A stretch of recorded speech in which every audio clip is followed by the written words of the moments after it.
No puede estar bajo un corsé diciéndome qué es lo que tengo que hacer. Para eso es la democracia, para debatir. Y, ojo, mi opinión no puede ser impuesta a los demás. Mi opinión tiene que respetarse. Pero en la votación va a ver si obviamente la mayoría de votos es también la parte representativa en la cual uno puede ir y consultar a la opinión pública. Yo estoy de acuerdo, por ejemplo, que la Constitución, va a haber algunos cambios, pero el desarrollo de las leyes constitucionales para adecuar a la Constitución a la parte de la elección, tiene que haber un desarrollo. Y ahí se verá, como nos han explicado, como ha explicado el doctor Tuesta, ¿no? Diferentes formas de cómo uno puede elegir. La valla electoral, distrito nominal, no nominal, una serie de detalles que se tienen que dar para poder lograr esto. Por lo tanto, no estamos bajo un sistema ya en la cual dictatorial ni nada por el estilo. Las ideas se combaten por las ideas, no porque yo soy más bravo y tú no eres menos bravo. Gracias. Congresista Nelly Cuadros. Sí, presidenta, brevemente, no me quiero referir al tema de fondo de lo expresado por el congresista Lescano, más bien a la forma. Presidenta, y es algo que tal vez no va a ser tan agradable que lo escuche el congresista Lescano, pero la verdad es que tenemos el tiempo limitado. Y segundo, siempre nos hemos tratado con respeto más allá de las discrepancias políticas o ideológicas. Y segundo, ¿verdad? Es muy cierto que cuando el congresista Lescano toma la palabra, a los otros parlamentarios que estamos en la lista, tenemos que reducir lo más breve posible nuestra participación. Yo creo que también la consideración en ese sentido, y la verdad, todas las veces es léxico del congresista Lescano siempre su adjetivación agresiva a Fuerza Popular, presidenta, y yo creo que puede él hacer un debate muy intenso, pero sobre el tema que estamos debatiendo, pero irse ya al adjetivo, a la calificación, a la agresión verbal, creo que no es necesario, presidenta. Eso realmente es triste verlo. Gracias. Gracias, congresista Nelly Cuadros. Congresista Johnny Lescano. Hay una presidencia en esta comisión que tiene el deber reglamentario de exigir a los señores parlamentarios que se encuentran en esta sala que se conduzcan con buenas maneras y con respeto. Lo exhorto a mantener el respeto por quienes estamos aquí, al pueblo que nos está viendo. Puede ser todo lo enérgico que quiera, esté en su derecho, pero por favor, con buenas maneras y con respeto. Voy a hacer uso del reglamento en caso de que sea necesario. Puede continuar usted con el uso de la palabra. Señora Presidenta, usted debió decirle eso a sus correligionarios que no me dejaban hablar. Eso debió usted exhortar a sus militantes, compañeros de Fuerza Popular que no dejan hablar. Y yo no sé qué falta de respeto, yo estaba hablando correctamente y los murmullos, el fastidio que uno tiene que soportar para hacer un discurso y hilar las ideas, mientras ustedes, como son mayoría, abusan de esa mayoría. Yo estaba normalmente haciendo mi exposición y no es eso, digamos, motivo, señora Presidenta, para que estén permanentemente... Congresista Lescano, continúe, por favor. Sí, pero le estoy respondiendo también educadamente, así que se ha guardado las formas y el respeto, señora Presidenta. Aquí no hemos dicho que se está hablando a nombre del pueblo. Yo no he dicho que el pueblo está imponiendo y no me estoy arrogando la representación del pueblo. Estoy diciendo que el pueblo, bien difícil que acepte un incremento de parlamentarios de los 130, más si lo he escuchado al presidente decir, no señor, esto no se debe incrementar, 130 y se acabó. Entonces, si queremos avanzar y resolver este asunto, hay que ponerlo en la misma reforma constitucional el número de parlamentarios, para que este Congreso sea responsable, el presidente también pueda participar en esa decisión y el pueblo en el referéndum. Porque repito, si esto lo pateamos para el 2020, el único que tiene que asumir esa responsabilidad bien polémica va a ser Parlamento Nacional. Esa es mi opinión. Y se podrá decir, oye, hay que incrementar el número parlamentario. No lo van a aceptar. A eso me refiero. Y es una cuestión así simple o sale de la verdad, no lo creo. El otro punto, señora presidenta, que quería hacer una interrogante al señor Fernando Tuesta, es sobre la declaración de intereses y la publicación del patrimonio. Se ha retirado del texto de la bicameralidad la exigencia que todos los parlamentarios futuros hagan una declaración de intereses, es decir, en qué trabajan, tienen empresas, no tienen empresas, sus familiares, sus cuñados, su esposa, sus hermanos. Tiene que haber una declaración en ese sentido para ver si es que cuando entren como parlamentarios están actuando correctamente o están gestionando esos intereses, porque hemos visto que gestionan intereses. Los lobbies se meten por todo lado, y en vez de atender las necesidades del pueblo y los intereses del pueblo, gestionan intereses privados. Nosotros estamos en conocimiento de eso. Entonces, está bien que se haya retirado eso de la declaración de intereses y la publicidad del patrimonio. Nosotros pensamos que no.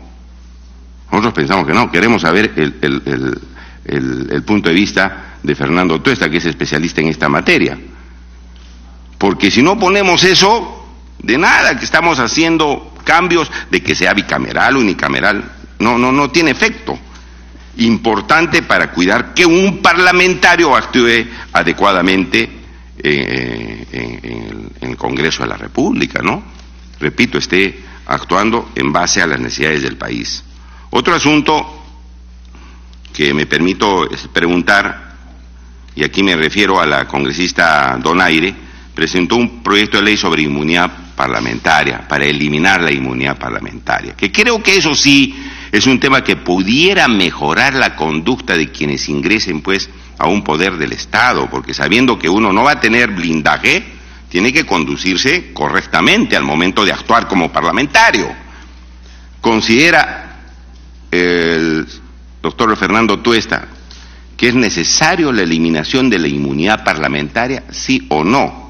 Porque aprovechando esto del Congreso, de la organización del Congreso, hay que hacer estas preguntas, ¿no es cierto?, que creo que son absolutamente válidas para ver si esto mejora o no mejora. De tal manera que, señora presidenta, yo hago esas interrogantes y hago mi participación en ese sentido para poder hacer pues leyes, repito, que le sirvan al país, no leyes que no le sirvan al país, no leyes que van a ir al referéndum y no van a causar ningún cambio en el Perú. Hay que hacer buenas leyes, repito, no solamente las que nos han planteado por el gobierno con los proyectos de ley. El Congreso tiene obligación de mejorar esos proyectos si son proyectos insuficientes, y al parecer no se está mejorando esos proyectos, y al parecer esas leyes no van a impactar para que el Perú pueda conducirse con instituciones más eficientes. Muchas gracias. Tiene el uso de la palabra la congresista Nelly Cuadros. Gracias, presidenta. Primero, reiterarle nuestro respeto y saludo y reconocimiento a quien tiene el tiempo de acompañarnos esta mañana, al doctor Fernando Tuesta.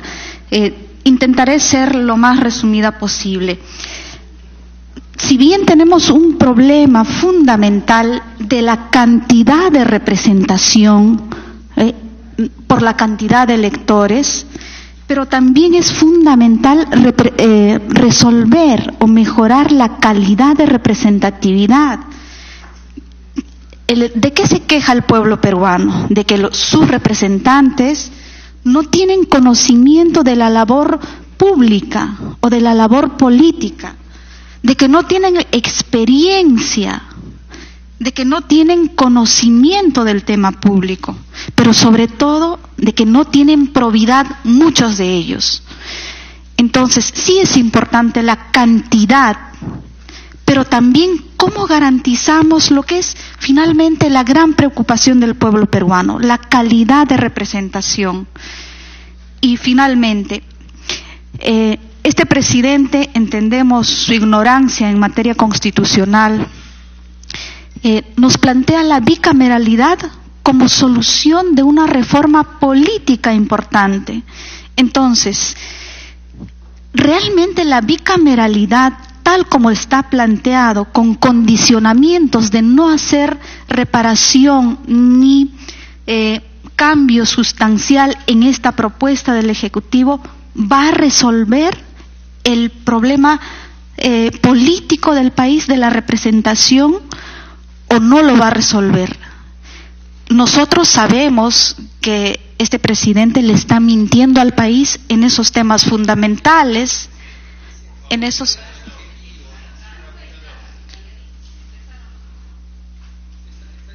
Solamente si la congresista Cuadros lo permite, voy a dar la interrupción. Si congresista Cuadros, si no puede terminar. Depende de Voy a terminar, presidenta, y claro que sí.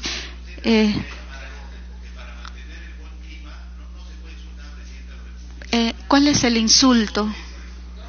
Congresistas.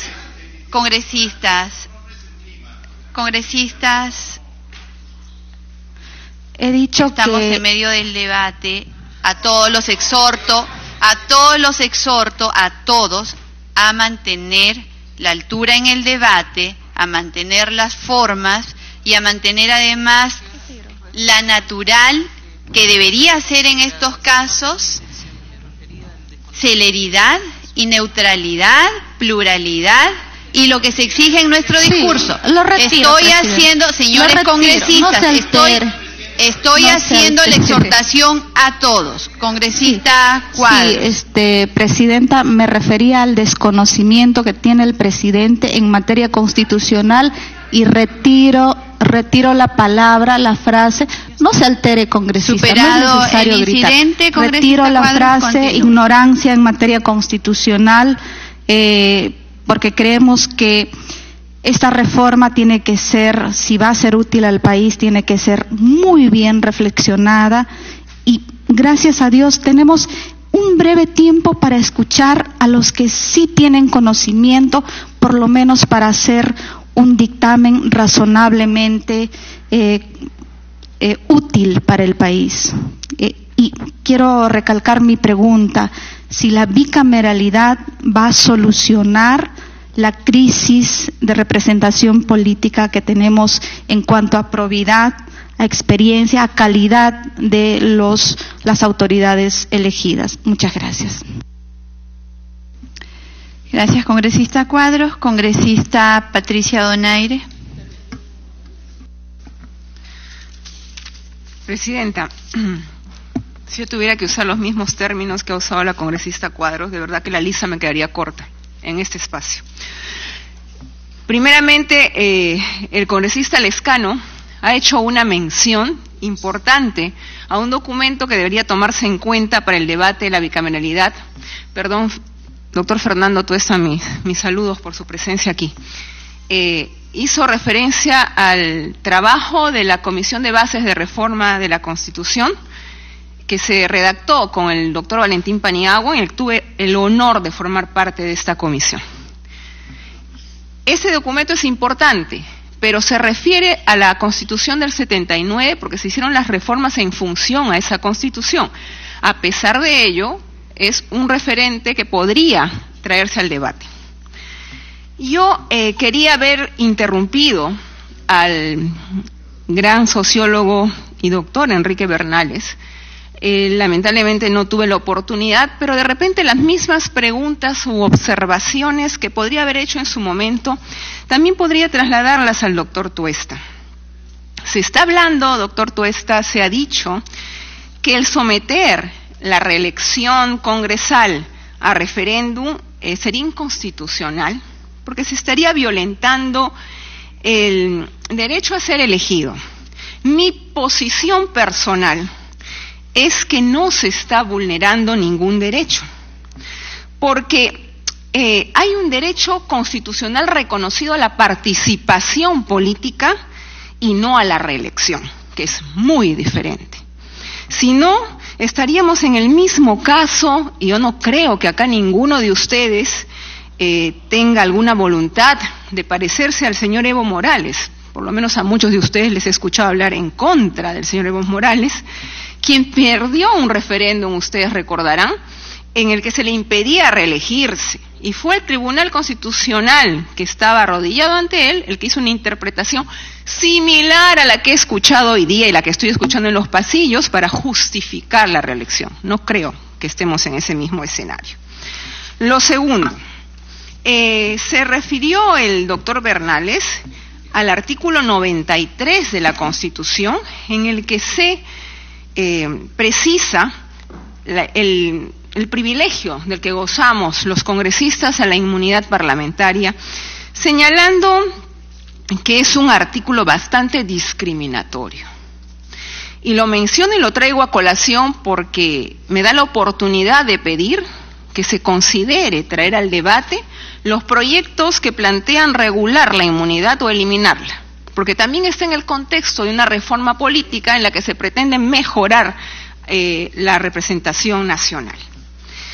Por otro lado, señalar que en cuanto a la composición ya del Senado, consultarle, doctor Tuesta, si bien es cierto que no sería de repente prudente en una situación como la que estamos, con plazos perentorios por el tema de referéndum, señalar un numerus clausus en el caso de senadores y en el caso de diputados, frente a la existencia de una subrepresentación, ¿por qué no tomar como referencia quizás, y que también lo mencionó el doctor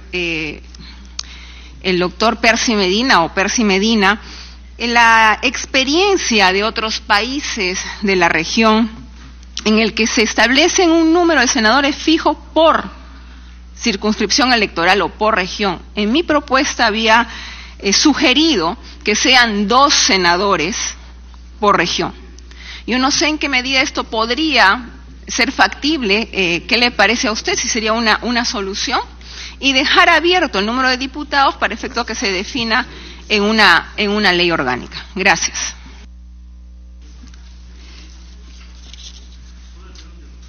Ya, el uso de la palabra lo tiene ahora la congresista Montenegro. Congresista Montenegro, el congresista Reategui está pidiendo una interrupción. Congresista Reategui.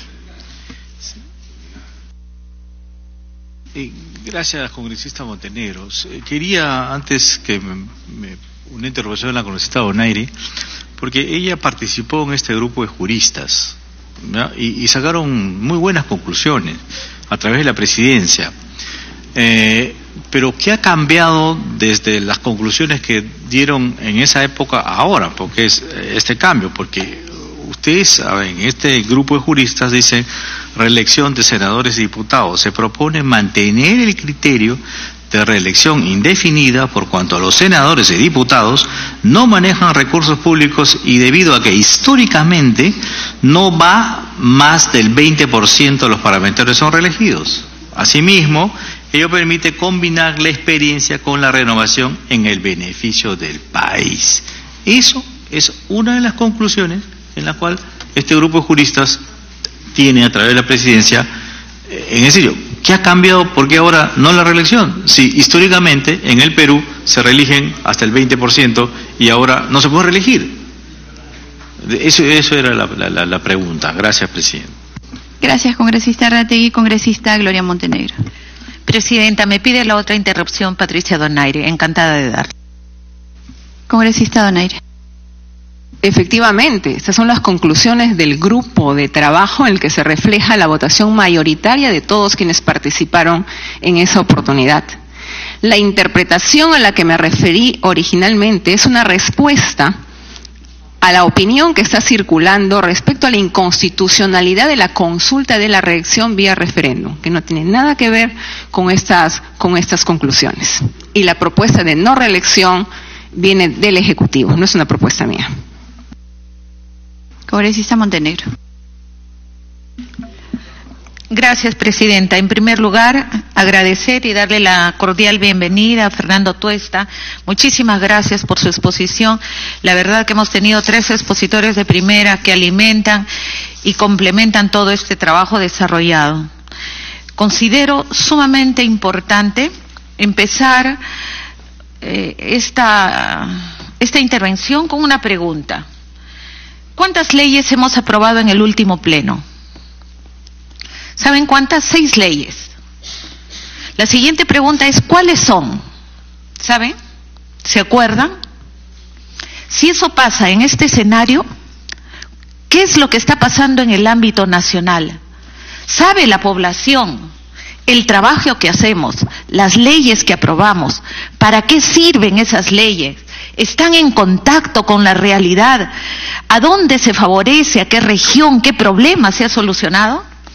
Entonces, cuando tú a la población llegas a las diferentes regiones y les hablas de la Cámara de Diputados y la Cámara de Senadores, ¿qué dicen? ¿Para qué? Más gasto. Entonces acá hay un problema de fondo que tiene que ver qué hacemos, cómo lo hacemos, para quiénes lo hacemos, pero también cómo lo comunicamos.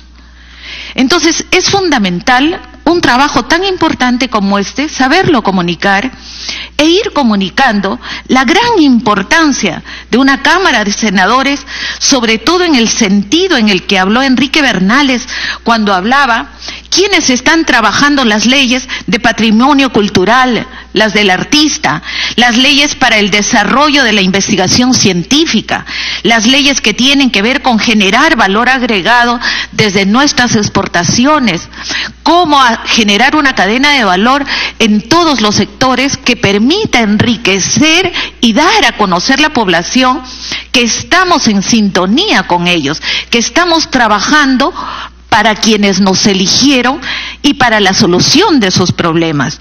Entonces ahí viene la pregunta que ya muchos lo han hecho acá. ¿Cómo mejoramos el desempeño del congresista? Entonces, ¿cómo vamos a mejorar el desempeño cuando seamos diputados o senadores? ¿Qué es lo que se tiene que hacer? Y ahí viene nuevamente algo que es crucial y fundamental, y es el rol de los partidos políticos. Los requisitos, por más simples o por más complicados que sean, van a depender de ese colador que tengan los partidos políticos para ver quiénes nos van a representar. El otro tema que me parece fundamental es que la población no quiere un otro equipo de gente que revise las leyes anteriores. La gente tiene mucha expectativa en que haya un equipo de primer nivel solucionando problemas, pero mejorando esos sectores que muy bien mencionó Enrique Bernales y que no son tocados a profundidad, y que dejemos ya leyes declarativas o leyes interesadas o leyes exclusivamente para sectores que van variando en el tiempo y que no van causando impacto, porque además pasan los años y no medimos los resultados de nuestras leyes y qué impacto causamos con ellas. Por eso es fundamental tener presente la importancia de la bicameralidad en un nuevo contexto, en un contexto de cambios, en un contexto de desarrollo integral de las instituciones, pero sobre todo de las competencias que van a tener cada uno de ellos. Y la verdad, yo quería participar el día de hoy solamente porque me tiene sumamente preocupada que no hayamos aprobado en el tema del Consejo Nacional de la Magistratura el tema de la paridad. Sin paridad no hay igualdad, sin paridad no hay democracia. La meritocracia no es excluyente de la paridad. Aquí somos, lo dije en mi exposición la vez pasada, ya somos 36 mujeres, pero en el Perú somos 50% de inteligencias, de capacidades, de trabajo, de perseverancia, de constancia. El no dar paso a la paridad es asumir que todos los hombres sí tienen mérito para estar aquí o en la Cámara de Senadores y las mujeres no. Entonces no puede ser. Y es fundamental que se considere también en esta propuesta el tema de la paridad y de la alternancia. Gracias, señora presidenta. Gracias, congresista Gloria Montenegro. En este momento no tenemos quórum. Si quisiéramos votar, les anuncio, porque a veces de pronto después nos quejamos cuando no tenemos eso. Estamos avanzando, pero igual lo pongo en la mesa, seguimos avanzando, seguimos trabajando porque es lo que corresponde. Vamos a parar Vamos a parar dentro de poco tiempo, congresista. Nos quedan solamente 3 oradores en la lista para terminar este primer bloque, porque vamos a seguir trabajando. Mientras el equipo técnico va incorporando todas las modificaciones que hay que hacer, recogiendo las sugerencias, empezamos inmediatamente después, como les dije, el debate sobre financiamiento de partidos. Congresista Marisol Espinosa, luego congresista Salgado y finalmente congresista María Melgarejo. Me solicita el congresista Johnny Lescano una interrupción. Congresista. Sí, presidenta, Lescano. muchas gracias. Yo quisiera también, señora presidenta, como un aporte para el dictamen, que pueda incluirse esta memoria de esta comisión hecha por el presidente Paniagua, donde están todas las modificaciones a la Constitución de 1993. Tampoco está incluida. Igualmente, presidenta, la ley 27.600, donde establece, ¿no?, que se propondrá un proyecto de reforma total de la Constitución. Esta ley, la 27.600, tampoco se dicen en los precedentes. Y repito, para aclarar esto del año 2009, donde se aprobó este texto, donde se ve las 2 cámaras, la creación de las 2 cámaras. Incluso se dice que están sometidas estas reformas a referéndum. Lo que pasa que no se hizo el referéndum y por eso la ley de reforma constitucional no salió. Hay que incluirla, señora presidenta, a los precedentes de este dictamen, estos instrumentos que son valiosos para poder aprobar esta ley de bicameralidad en los mejores términos que creo que requiere el país. Gracias, congresista Marisol Espinosa. Congresista Espinosa. Muchas gracias. Bueno, saludando a nuestro invitado, al doctor Tuesta, a los señores congresistas, creo que hay un tema, básicamente el tema de la subrepresentación con el tema del nuevo sistema electoral. Las cifras que nos han proporcionado es más o menos el 46% de subrepresentación, y la preocupación que yo tenía al momento de la discusión era ¿cómo podemos hablar de descentralización si en un proceso como el que se plantea en estos momentos con el proyecto que viene el Ejecutivo, Madre de Dios, Tumbes, Amazonas, Tacna y Moquegua prácticamente se quedarían, y Huancavelica se quedarían sin representante? Número 2, pongo también sobre la mesa lo que ha planteado el doctor Tuesta, los términos macrodistritos y microdistritos, que no aparecen en la legislación, que bueno, podríamos también trabajar el tema, pero básicamente, como él señala, se prestan a confusión, y la gran preocupación es cómo vamos a constitucionalizar términos en los cuales no hay ni experiencia ni precedentes, y cuando todo el mundo en todas las legislaciones, cuando se hablan de congresos bicamerales, se habla de circunscripciones electorales. La terminología también es importante, y la propuesta de Alianza para el Progreso va por ahí.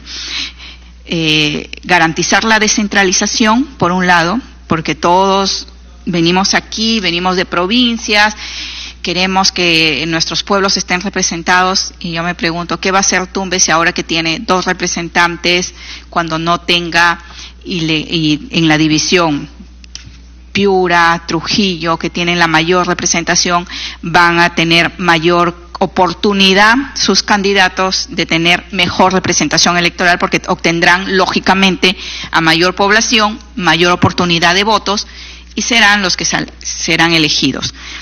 En este caso estamos ante una situación de cantidad de votos que va a ser arrasadora al momento de las elecciones. La tercera preocupación es cómo garantizar una mejor representación si estamos casi equiparando los mismos requisitos que teníamos en la Constitución anterior, que tenemos en la Constitución actual, perdón. Entonces, la pregunta ahí es, ¿qué otros componentes considera usted, doctor Tuesta, que podrían considerarse para mejorar la calidad de la representación, tanto en el Parlamento, ya sea diputados y senadores? Porque el mayor problema en estos momentos es la calidad de representación. El tema de iniciativa legislativa, no podemos colocar a un Senado que no tenga capacidad de legislación. Y finalmente, la preocupación por el sistema de fuerzas mayoritarias y minoritarias. Al momento de la elección de un Senado tendríamos con este mismo sistema de representación de micro y macro distritos, un macro distrito que prácticamente terminaría arrasando la mayor representación, ocupando el primero y el segundo puesto y relegando a las demás organizaciones de los partidos que participaran en las elecciones. Entonces, una subrepresentación, por un lado, en el caso de las cifras de escaños, porque si ahora tenemos 130, de los 130 se están retirando 100, lo que significa que las regiones tienen menos oportunidad de representación, y adicionalmente la sobrerepresentación en el caso de los partidos que ganen las elecciones. Por eso creo que es una buena oportunidad de definir cómo va a ser este sistema de representación que no nos convierta prácticamente en un Senado